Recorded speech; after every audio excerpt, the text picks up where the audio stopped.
Bonjour à tous, bonjour à toutes. Je vous propose une lecture de l'oracle chamanique. Donc, sur 4 cartes, les 4 points cardinaux du sud vers l'ouest, vers le nord et vers l'est. Toujours. Ok. De ce que nous sommes au présent, de ce qui nous est conseillé pour aller vers le futur, vers l'avenir.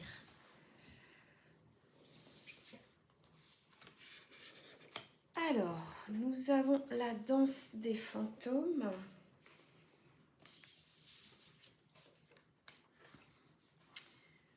Le chaman mystique.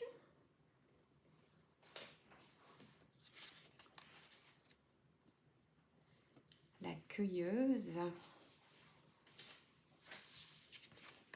Et la sauvageonne. Alors, la danse des fantômes, elle vient des Amérindiens, des plaines d'Amérique. Les Amérindiens unissent les esprits vivants à ceux des ancêtres, d'accord? Donc, vous, moi, nous, à nos ancêtres, parents, grands-parents, etc., tous ceux qui nous ont précédés, qui ne sont plus ici dans le monde d'en bas, qui sont dans le monde d'en haut. Donc là, on vous conseille d'honorer justement vos ancêtres. Ce sont eux qui vous apportent l'harmonie. Hein. Le passé peut pas être harmonieux, pardon, le présent ne peut pas être harmonieux si le passé ne l'est pas. Si on n'est pas en paix avec ce qui nous a précédés, aujourd'hui ne peut pas être très harmonieux, forcément. Donc la danse des fantômes, ben, c'est ça, c'est d'honorer les esprits de vos ancêtres. Et ensuite de recevoir leurs leçons, hein, qu'elles soient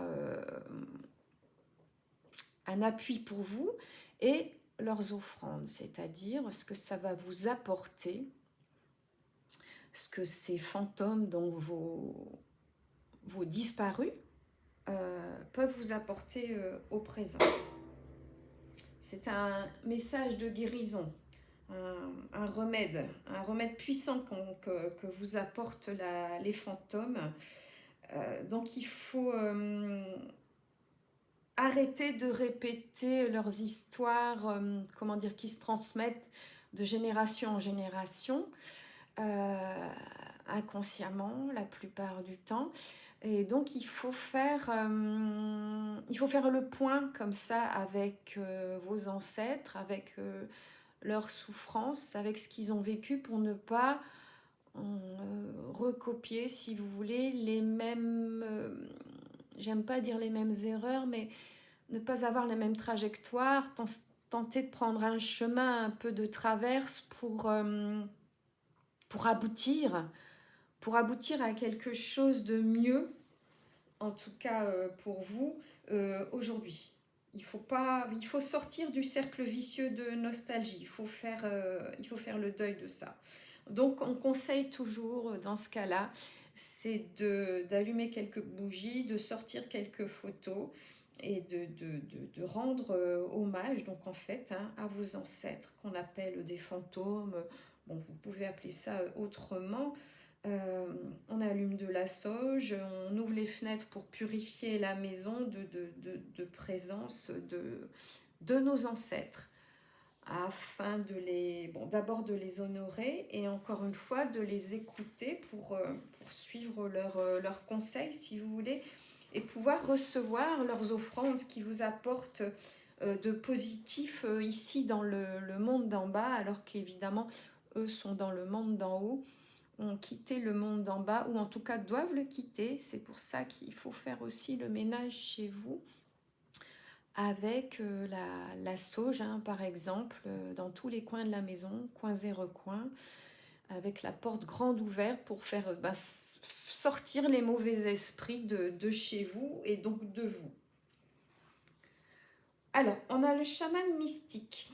Le chaman mystique, c'est le symbole de l'origine des mythes, hein, des mythes, des contes, qui est qui n'est pas imprégné ni défini par l'histoire. Le chaman mystique, il observe. Il évolue à travers ce qu'il perçoit. Il représente la capacité de rêver d'une nouvelle histoire, justement, le chaman mystique. C'est le symbole de l'alchimie. Les éléments de la vie ont un aspect spirituel et matériel avec le chaman mystique. Tout est possible quand on prend conscience de ça. Quand il apparaît, il vous invite à considérer votre capacité à vivre sans attachement. Pourquoi? Parce que l'attachement, c'est à l'origine du manque. Et quand on manque, on souffre. Donc, quand on est attaché, alors attaché à des choses matérielles, mais également qui ne sont pas matérielles, il y a une souffrance. Si on ne peut pas s'en passer, s'il y a une dépendance, il y a une souffrance.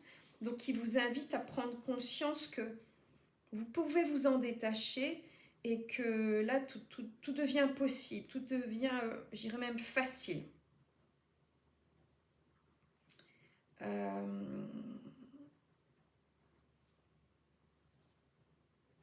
Il vous propose de devenir vous-même en arrêtant de vous raconter des histoires qui sont, j'allais dire frivoles, non, mais d'aller plus en profondeur dans ce que vous êtes. Et voilà, passer par l'ardoise vierge qu'on appelle, hein, laissez vos rêves, vos désirs se concrétiser comme ils doivent se concrétiser. Ça, c'est le signe que vous devez extérioriser en fait votre vie qui dépasse les rêves les plus fous, je dirais. C'est vraiment faire un ménage, hein, c'est un mot un peu léger mais qui représente bien, pour pouvoir redémarrer d'une ardoise vierge, redessiner votre vie telle qu'elle doit être réellement. Alors l'accueilleuse. L'accueilleuse, comme vous vous doutez, il y a un lien évidemment avec la récolte, hein, les graines, les noix, les baies, les herbes, l'abondance. Voilà, elle est pourvoyeuse, elle est glaneuse, elle est jardinière. Elle ramasse les racines, les légumes pour que l'hiver soit bien nourri, je dirais. Donc, elle vous invite à regarder les ressources que vous avez à portée de main. Elle vous invite à prendre conscience que vous êtes dans l'abondance, qu'il y a ce qu'il faut. Pas que pour vous personnellement, qu'il y a ce qu'il faut dans ce monde, sur cette terre, sur notre terre-mère, sur la source est intarissable. Si on sait partager correctement, il n'y a pas de pénurie. C'est ce elle veut vous faire comprendre, l'accueilleuse. Il y a déjà eu beaucoup de choses de fournies dans votre vie. Elle vous propose d'entreposer la nourriture pour l'hiver pour vous rendre compte qu'il y a ce qu'il faut, encore une fois, qu'il n'y a pas de pénurie. Et elle vous demande aussi la générosité par rapport à ce qui vous est offert. De ne pas garder le fruit de votre récolte pour vous seul.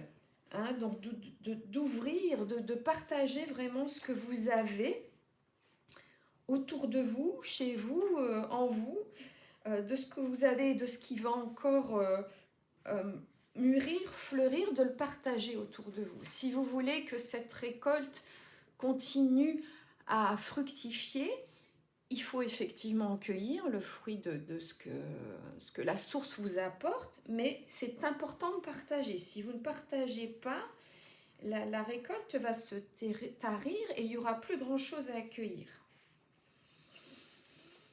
Alors, on passe donc pour le futur à la sauvageonne. La sauvageonne, c'est l'authenticité, c'est la liberté. Elle vous invite donc dans le futur, et puis le futur, forcément, on l'installe au présent. Elle vous invite à vous libérer des contraintes sociales, des conformités culturelles, de refléter votre moi profond.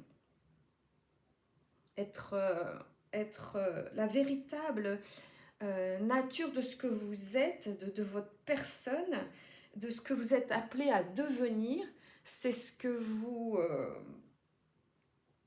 propose, je vais dire, hein, la sauvageonne. Elle vous demande de ne pas oublier qui vous êtes pleinement dans la vie, de découvrir la lumière qui est en vous et de la laisser briller. Elle vous appelle à votre vrai moi. Voilà, elle vous propose de danser, de briller sans retenue, d'être vous-même, de sortir des masques, hein, d'enlever les masques, d'être vous-même et de briller. Voilà. Je vous embrasse, à bientôt.